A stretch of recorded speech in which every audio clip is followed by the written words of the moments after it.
It's time for all the hits, highlights, and heroes. It's time for Friday Night Blitz.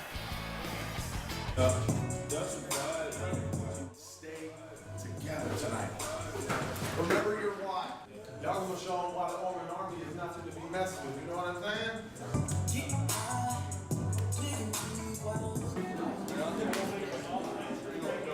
Okay, nobody respects you in the city of Pueblo right now. We are Central! We are Central! We are Central! Let's go take it to them! Let's go!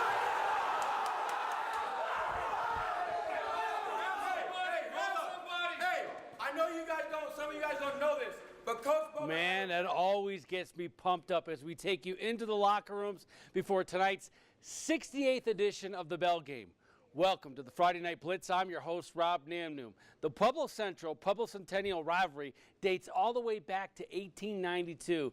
It was another classic tonight between the Wildcats and the Bulldogs. Let's join Nick Rothschild, who joins us live from Dutch Clark Stadium. Good evening, Nick. You saw a good one. Good evening, Robert. I sure did. 13,116 people, to be exact, saw a great football game for the majority of it. And look, we knew coming into this game it was going to be fun. We had 3-4 Pueblo Centennial taking on 4-3 Pueblo Central in a league game for the first time in many, many years. So playoff stakes on the line. Let's get you to the highlight. It is our Friday Night Blitz pick of the week. Now, we know how the Pueblo Central Wildcats feel about Pueblo Centennial. You see it right there on the big board. They're fighting for this thing, the old ringing bell. And it started off the Wildcats' way. After a 99-yard drive in the first quarter, Marcus Duran pops in the end zone, but the Bulldogs would answer. Devin Blue with the quarterback sneak. Bulldogs go up 8-6. Wildcats driving at the end of the half, and the ball gets picked off by Nick Montoya. So Central drive halted. Bulldogs lead 8-6 at halftime. To the second half, Montoya making a play to extend the Centennial lead. Forgive my poor shooting, but it's a touchdown pass off the dime by Devin Blue, and now they're rolling. Another Bulldog drive gets capped off on a power run by Brandon Roberts, following his blocking all the way into the end zone. And in case this game needed some icing on the cake, it's a pick by Keyshawn Telly.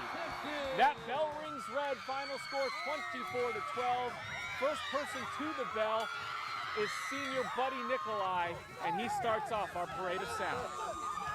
You know, we just preach to play for each other next to you and play as a team, and that's what we did tonight. And you know, we just keep fighting and play hard. It feels amazing just to keep it again your senior year. The whole team went together, O-line clicked tonight. Keep grinding, keep coming. We need more people at Centennial. Come get this bell. We know we keep it here. Well, no offense to you, but I get annoyed with these interviews because I'd rather be with my guys. So I'm proud of them. I don't know how else to say it. I'm so proud of the guys. They deserve it. They did a great job all week, and they earned this. You know, head coach Jeff Wilkerson may not be a huge fan of the media, but what he does know is how to get his team ready to play. He said in the locker room prior to the game, no one in this town believes we're going to win this game. No one is picking us to win this game, as if we're ESPN talking heads all making picks of every high school game throughout the week. But he was right. A lot of the quote-unquote money was on Central today, especially with the dynamic Nico Martin in the backfield, but it's Buddy Nikolai and the Centennial Bulldogs that win the bell for the third year in 4 years, rather, and that bell will ring red throughout Pueblo tonight. Reporting in Dutch Clark Stadium, I'm Nick Rothschild for KRDO News Channel 13 Sports. All right, great job out of you, Nick, and it's not fake news. The bell does ring red tonight. There's plenty more to come on this edition of the Friday Night Blitz, including P-Dub and Air Academy. Could the Cyclones put a stop to Air Academy's 6-game winning streak? More blitzing after the break.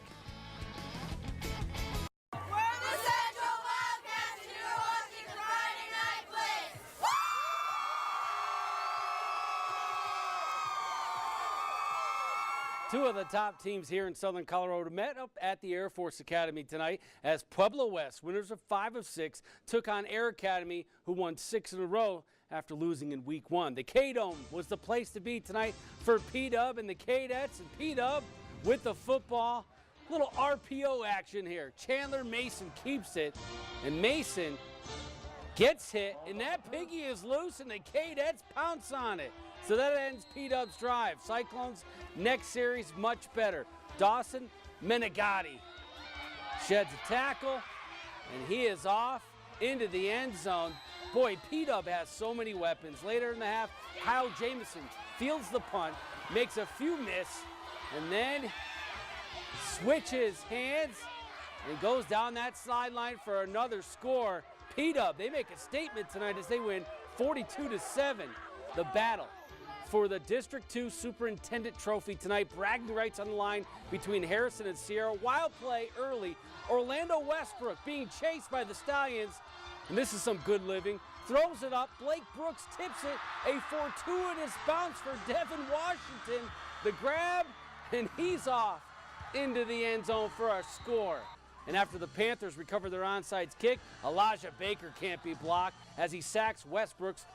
Moments later, Westbrook takes off. The dual threat for the Panthers. Oh, goes on the spin cycle there. Close to getting into the end zone.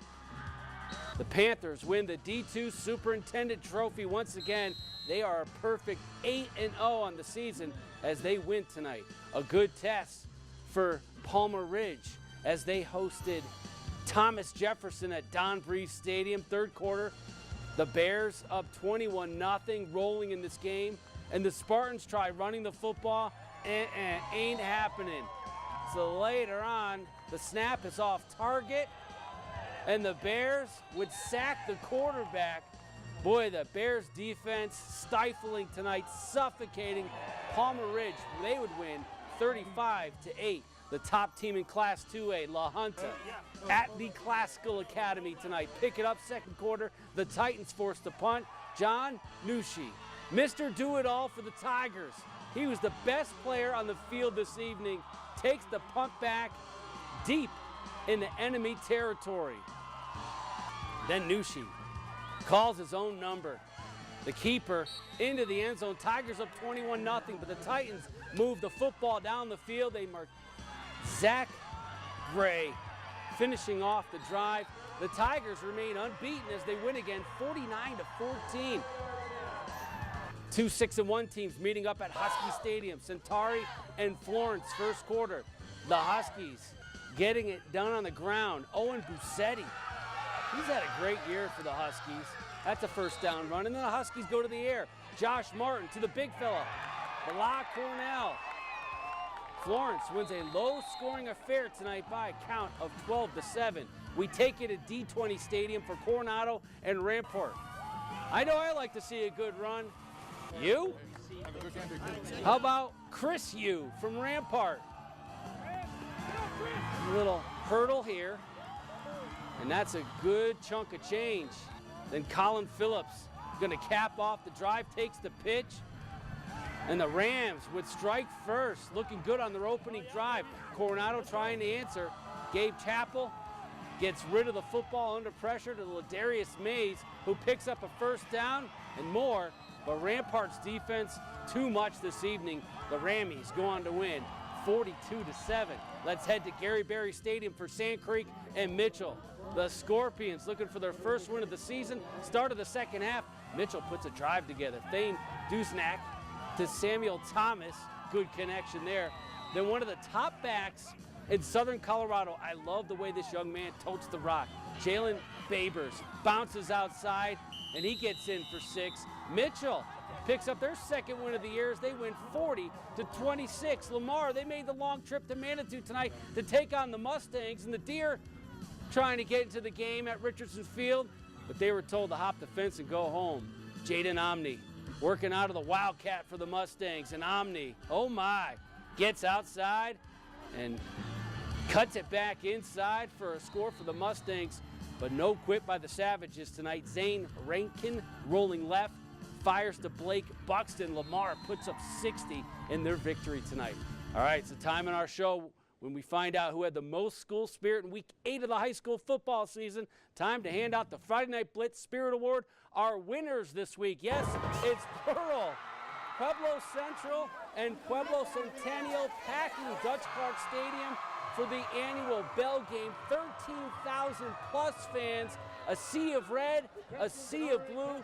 Congratulations to Pueblo Centennial and Pueblo Central. You are our Friday Night Blitz Spirit Award winners.